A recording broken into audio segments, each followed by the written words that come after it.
დიდება იესოს. დიდება ჩვენ ძლიერ ღმერთს. როგორც თქვით, მათეს 6:21-ში წერია, სადაც არის შენი საუნჯე, იქ იქნება შენი გულიც. მოდი გავაგრძელოთ გალატელთა წერილის შესწავლა, გალატელთა მეხუთე თავის მე-16 მუხლი. პავლე მოციქული წერს გალატელებს. აჰა, მე გეუბნებით, იარეთ სულიერად და აღარ აღასრულებთ ხორცის გულისთქმებს.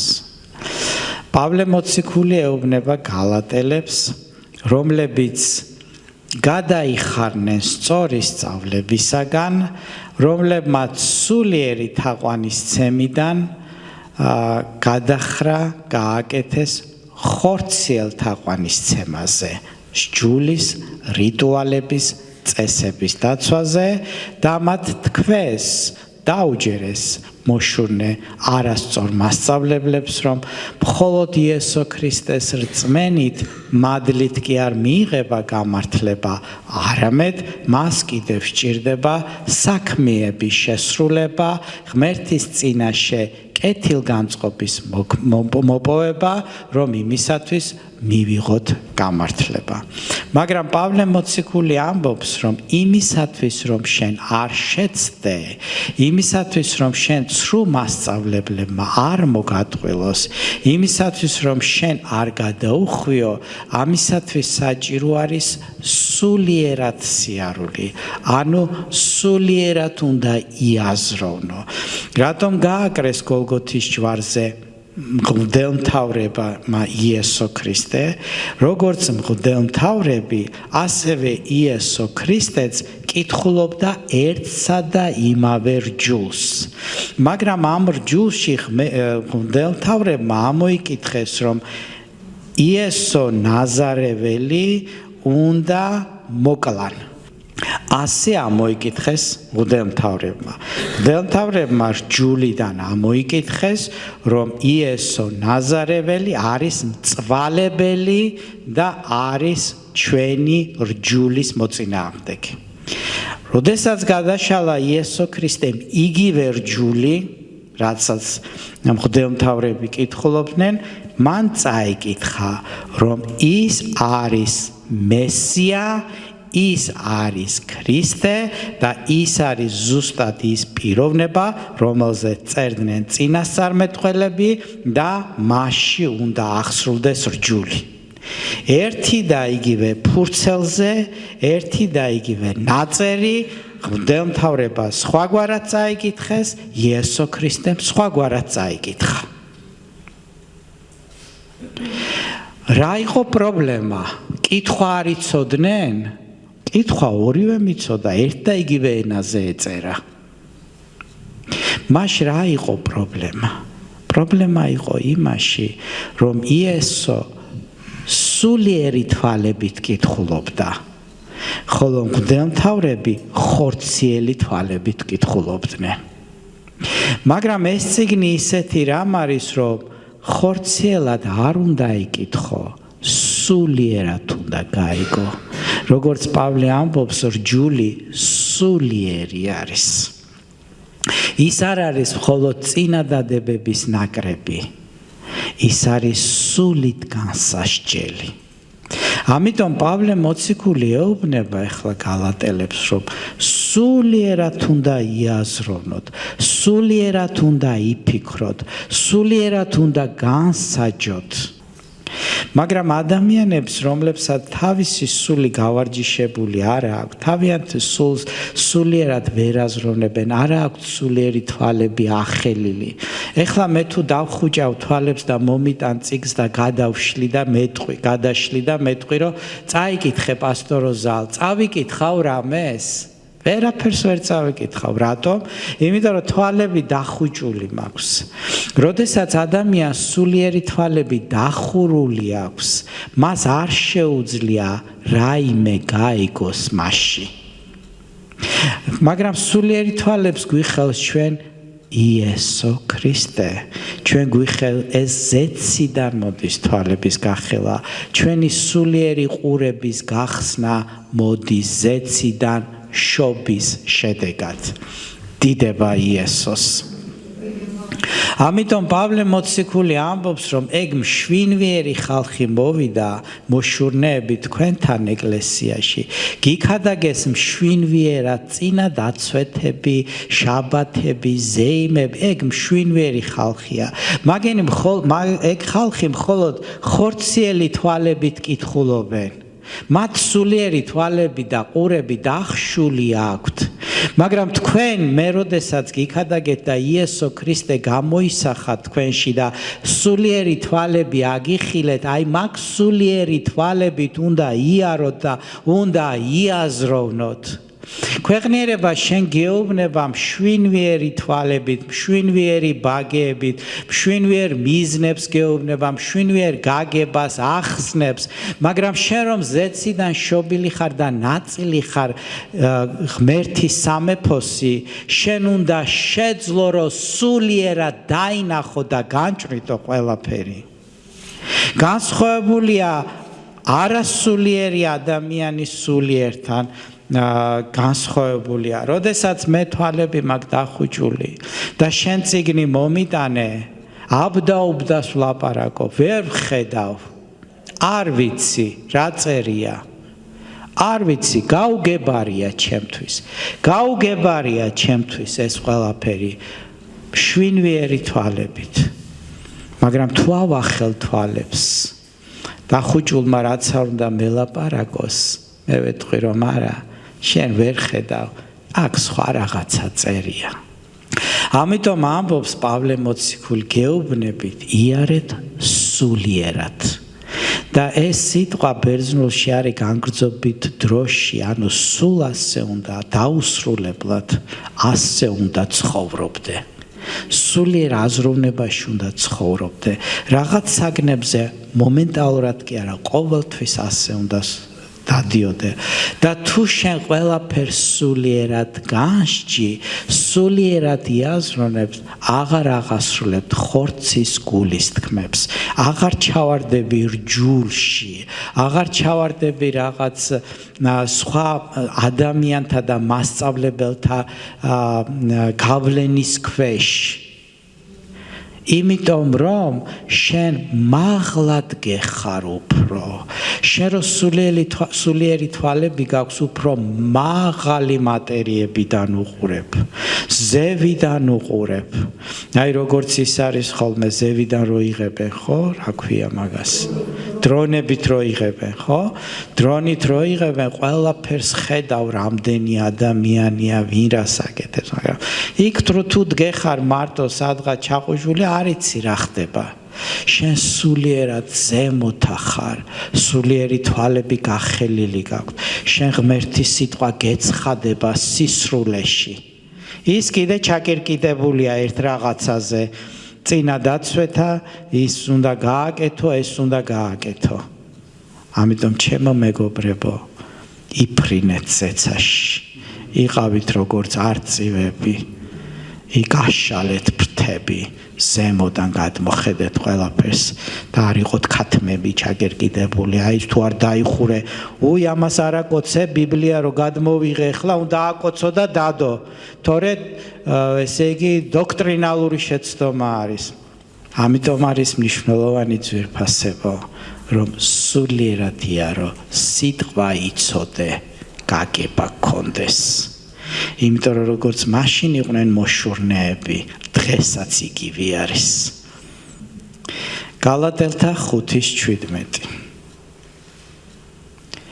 ვინაიდან ხორცს სულის საწინააღმდეგო სურს პავლე მოციქული ამბობს სულს კი ხორცის საწინააღმდეგო ისინი ერთმანეთს ეწინააღმდეგებიან რათა აკეთო არა ის რაც გსურს თქვენ იცით ბევრმა რომ ადამიანი შედგება სხეულისაგან მშვინვისაგან და სულისაგან ადამიანის სხეული რაც არის იცით თქვენ ხო ადამიანის სხეული აქვს დროებით ის ბერდება და კვდება და შემდეგ იხრწმება ხო ესეა მაგრამ ვინა ვართ ჩვენა ვართ სული რომელიც მარადიული არის ეს სული ცხოვრობს ამ სხეულში მე რომელიც ვარ სული ცხოვრობ ასეთ სხეულში ნუ ღმერთმა ასეთი სხეული შექმნა ჩემს საცხოვრებლად შეიძლება სხვანაირი სხეული მქონოდა შეიძლება სხვანაირი ცხვირი მქონოდა თვალები მაგრამ მე მაინც მე ვიქნებოდი ჩემი ცხვირი რამ სიგრძეც არ უნდა იყოს ჩემს მეობას ის არ ცვლის ქართველი დავიბადე ქუთაისში დავიბადე ნუ ასე მოხდა იმ ოჯახში დავიბადე მაგრამ მე ჩემი იდენტობა არის ჩემი სული რომელიც არ კვდება სხეულს ცილდება და სხვა განზომილებაში გადავდივართ როგორც პავლე მოციქული ამბობს რომ ეს ჩემი ამ ქვეყნიური კარავი დაინგრევა ანუ ჩემი სხეული დაინგრევა ერთ დღეს მე მომიწევს ამ სხეულის ამ სახლის დატოვება მაგრამ მე როგორც სული ვარ მარადიული მაგრამ სულთან ერთად მაქვს მშვენვა ჩვენ ახლა ამ საკითხებზე ახლა არ ვისაუბრებთ ყველაფერზე მაგრამ ცალკე სწავლება გვექნება მაგრამ მოკლედ გეტყვით რომ ჩვენ გვაქვს მშვენვა არის ჩვენი ინტელექტი ჩვენი ემოციები ჩემი მშვენვა არის ჩამოყალიბდა ბევრი გარემო პირობებით მაგალითად ის რომ მე ქუთაისურ სიტყვებს ვამბობ იმიტომ რომ დავიბადე ქუთაისში ანუ ჩემ მშვენვაში ეს ელემენტი შევიდა საფრანგეთში რო დავბადებულიყავი ფრანგული სიტყვები გამომერეოდა ხო ის რომ მე მაქვს რაღაც განათლება ეს იმიტომ რომ მე ვისწავლე აქა და აქა ანუ ჩემი მშვენვა ჩამოყალიბდა იმ გარემო პირობებით რომელიც ჩემირგვლივ იყო ხო ამიტომ ყველა ადამიანი რომელ ოჯახში იბადება როგორ განათლებას იღებს როგორ ქვეყანაში როგორ საზოგადოებაში გაიზარდა იმის მიხედვით ყალიბდება მშვენვა და მას მიყვება ეს ზეცაში ანუ შენი სული რომელიც ხარ შენ სული და შენი მშვენვა ერთობლივად შენი მეხსიერება შენი ყველაფერი ეს არის მარადიული რამ ახლა პავლე მოციქული ამბობს რომ ჩვენ ვინც ვართ ხოლმე ჩვენი ხორცი გვეწინააღმდეგება მაგალითად მე ვიცი რომ ჩემი ორგანიზმისათვის დალევა არის ცუდი და კიდე რაღაცების ჭამა ჩემს ქოლესტერინს მოუმატებს და ჯანმრთელობისთვის ცუდია. მე როგორც სულმა ეს ვიცი და მინდა რომ ეს არ გავაკეთო. ვინმე წინააღმდეგება? მაცივარის ბრალია ყველაფერი. ან აზარტული თამაში ან რაღაცა ხო შენ ხსულს, მაგრამ ეხლა რაშია საქმე ძვირფასება, მაინც მიწევს ამაზე საუბარი. როდესაც შენ ზეციდან იშვები,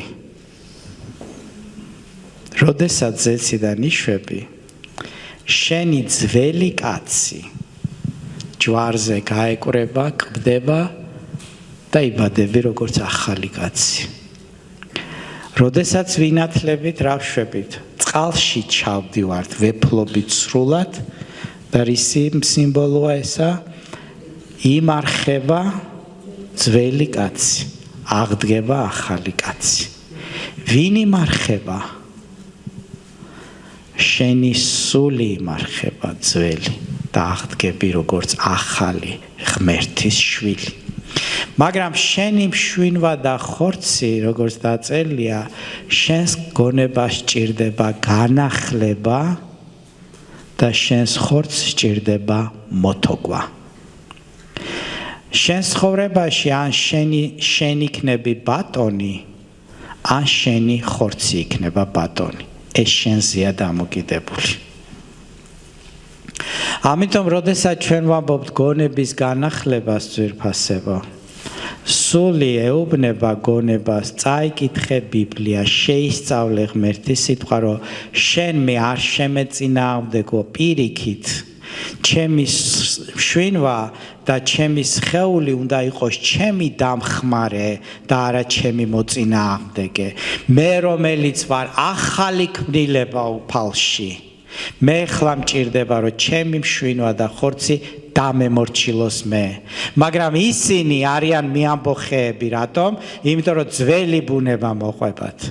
ამიტომ ამბობს რომ ხორცს სულის საწინააღმდეგო სულს კი ხორცის საწინააღმდეგო, ისინი ერთმანეთს ეწინააღმდეგებიან, რათა აკეთოთ არა ის, რაც გსურს, ვის სურს, ჩემს სულს სურს, რომ ვიკითხო ბიბლია, მაგრამ ჩემ ხორცს უნდა ძილი, ჩემ სულს უნდა ეკლესიაში წასვლა, მაგრამ ჩემ ხორცს უნდა დარჩენა სახლში და მშვენვაც ეხმარება, იმიტომ რომ მე ჩემი მშვენვა არ განვაახლე.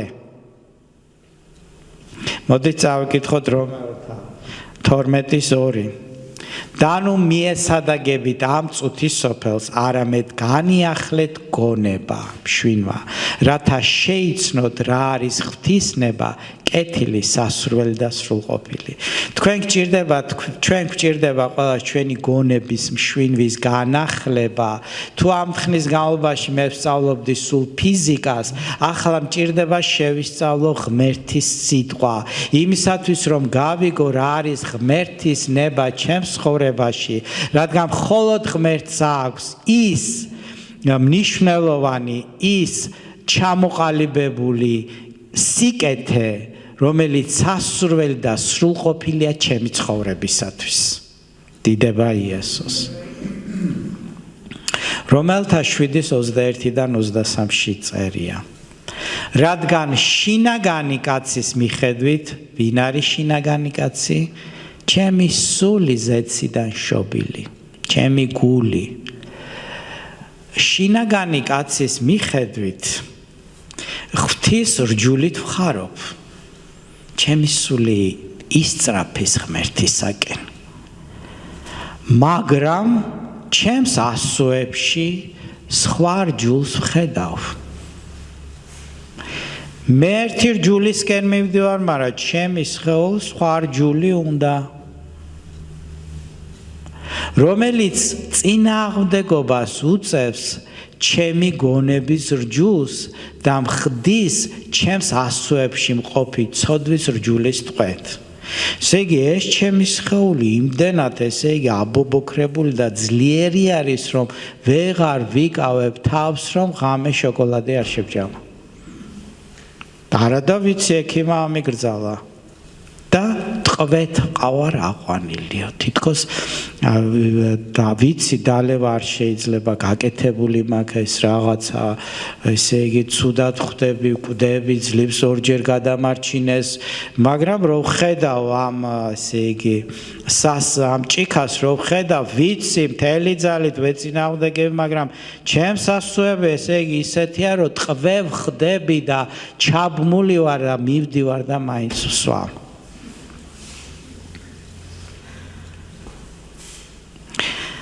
რისი თქმა მინდა ამ ყველაფრით ძვირფასებო, სული რომელიც შენ ახარ, მუშაობა გჭირდება, რომ დაიმორჩილო შენი მშვენვა და შენი სხეული.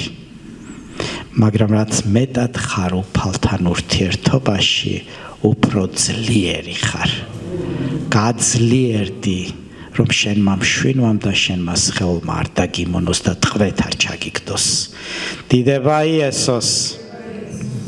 გალატელთა 5:18.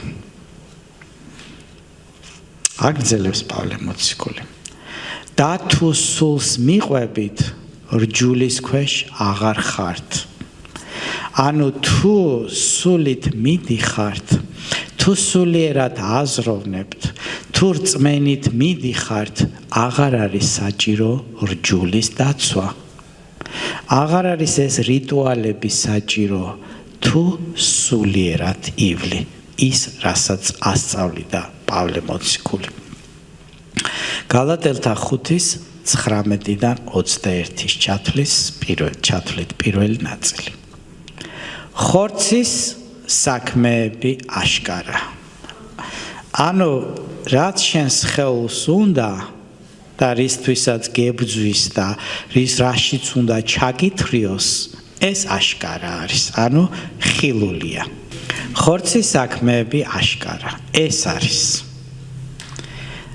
და პავლე მოციქული ჩამოთვლის ხორცის საქმეებს, რომელიც ცდილობს, რომ ჩაითრიოს სული, გაარყვნას და გააფუჭოს. სული, რომელიც ზეციდან შობილია, სული, რომელიც გამართლებულია, სული, რომელიც წმინდა და სუფთაა და სრულიად ახალია ღმერთის შვილია, მას ყავს ყველაზე დიდი მტერი. ეს არის ხორცი, რომლის საშუალებითაც ბოროტი მოქმედებს. პირველი ნაწილი ეს, რომელიცაც ჩამოთვლის პავლე მოციქული, ეს არის სექსუალური ცოდვები. ეს არის პირველი, არის ხალატი. ქართულში ჩვენ არა გვაქვს, მაგრამ ინგლისურში არის ორი სიტყვა ხალატის.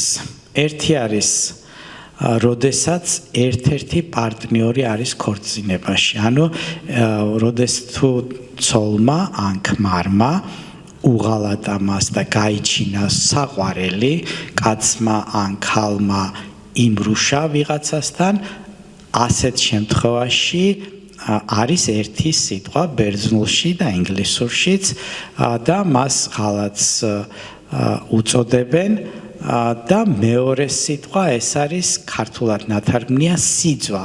ეხლა ჩვენ ხალატსა და სიძვას შორის შეიძლება სხვაობა ვერ ვთქვათ, მაგრამ ეს სიტყვა ვერ გავარჩიოთ, მაგრამ ეს სიტყვა სიძვა ნიშნავს, როდესაც ქორწინების გარეშე არის ურთიერთობა.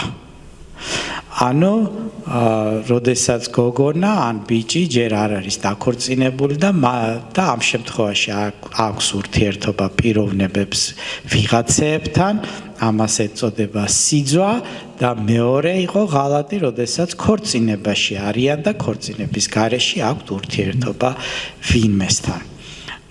და სხვათა შორის ეს სიტყვა არის პორნია, და აქედან მოდის სიტყვა პორნოგრაფია. და ეს არის ის მოიცავს ყველა სახის სექსუალურ ცოდვას. შემდეგ დაწერილია შემდეგი ცოდვა, ხორცის უწმინდურება.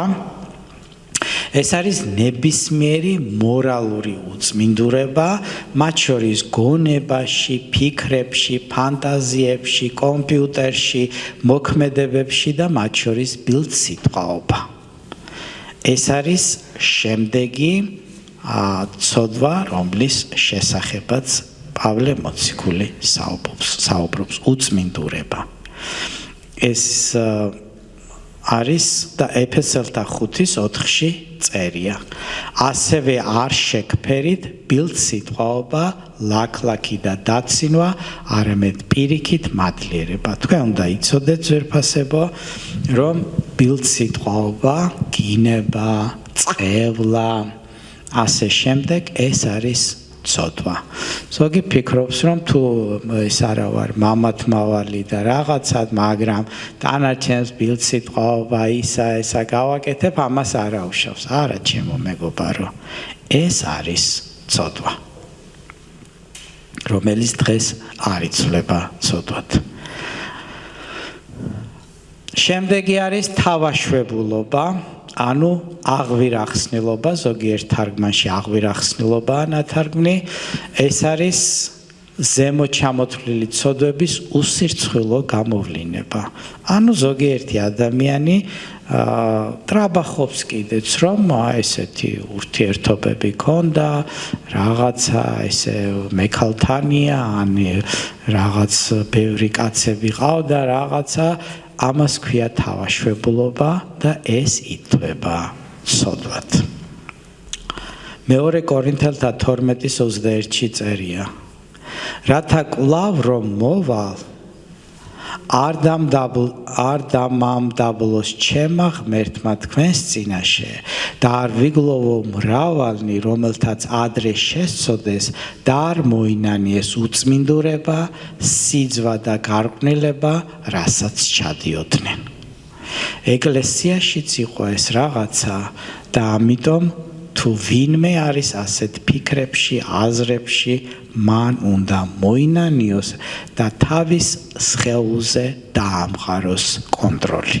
სხეულზე, რომელიც არ არის, თვითონ არის სული და კონტროლი უნდა დაამყაროს სხეულზე. შემდეგ მოდის მეორე ეტაპი ჩამონათვალისა, ეს არის რელიგიური ცოდვები. პირველი ეს არის კერპმსახურება. არა კერპების თაყვანისცემა, არამედ კერპების მსახურება. სხვა არის თაყვანისცემა, სხვა არის მსახურება. შემდეგ წერია მისნობა, ზოგ თარგმანში არის ჯადოქრობა.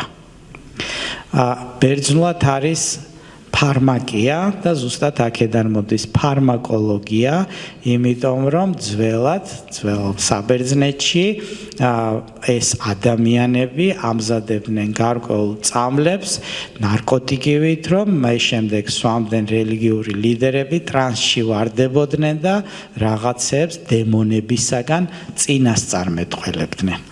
აქედან მოდის ეს სიტყვა ფარმაკოლოგია. რა თქმა უნდა, დღევანდელ ფარმაკოლოგიას არ აქვს ჯადოქრობასთან კავშირში, არ არის კავშირში, მაგრამ ეს საფუძვლები არის. აი თქვენ იცით, რომ სამედიცინო მედიცინის გამოსახულება არის რაღაც თასი და გველია შემოხვეული და შემდეგ ჭხამს უშვებს, ხო? ესეც არის წარმართული ასკლეპეოსი არის ეს გველი თუ რაღაც ეს გამოსახულება, რომელიც იყო ასევე დაკავშირებული ამ ჯადოქრობასთან და მისნობასთან. რა თქმა უნდა, ამას სახესხვაობა მიიღო დღევანდელ დღეს, მაგრამ ბევრი რამ ფესვები არის იქედან. გამოცხადების ცხრის 20-დან 21-ში წერია და ეს არის დიდი ჭირის პერიოდი. დანარჩენმა ადამიანებმა კი, რომლებიც ამ წყლებით არ დახოცილან, არ მოინანიეს თავიანთი ხელის საქმენი, რომ თაყვანი არ ეცათ დემონებისათვის და ოქროს, ვერცხლის, სპილენძის, ქვისა და ხის კერპებისათვის, რომელთაც არც ხილვა შეუძლიათ, არც მოსმენა და არც სიარული არ მოინანიეს ჩადენილი მკვლელობები. ანუ დიდი ჭირის პერიოდში მომავალში ისევ და ისევ იქნება სპილენძის, ხის და ქვის გამოსახულებების თაყვანისცემა. არც თავიანთი გრძნეულობანი, ანუ ჯადოქრობა, არც თავიანთი მეძაობანი და არც თავიანთი ქურდობანი. შემდეგ მოდის სოციალური, ანუ ყოფითი ბოროტებები და ცოდვები. პირველი არის მტრობა, რომელსაც აღვევდნენ ასევე მოშურნენი, ჭორაობა, დაჯგუფებები, თანამედროვე ენაზე თუ ვიტყვით პროპაგანდა, რომ ადამიანები დაყონ. მე ვიცი, რომ ეროვნული მოძრაობის დროს ოჯახები იყოფოდა და იხლიჩებოდა, ხო? ეს ყველაფერი არის ბოროტისაგან და აქაც ეხლა გალატიის ეკლესიებში მოვიდნენ ეს მოშურნეები და დახლიჩეს ეკლესია და დაანაწევრეს. ჩხუბი, შუღლი, კამათი, დაპირისპირება, შური, როდესაც ადამიანი ეგოცენტრული არის, ყველას იშურს, ყველაფრის. იცით შური საიდან მოდის? სულ სხვას უყურებ და შენ თავს არ უყურებ. შენ თავს უყურებ უარყოფითად და სხვას უყურებ დადებითად. შეხედე შენ თავს და მიხვდები, რამდენი საჩუქარი გაქვს ღმერთისაგან. თუ დაუკვირდები შენ ცხოვრებას, ძალიან ბევრ რამეს შეამჩნევ, როგორი კურთხეული ხარ შენ.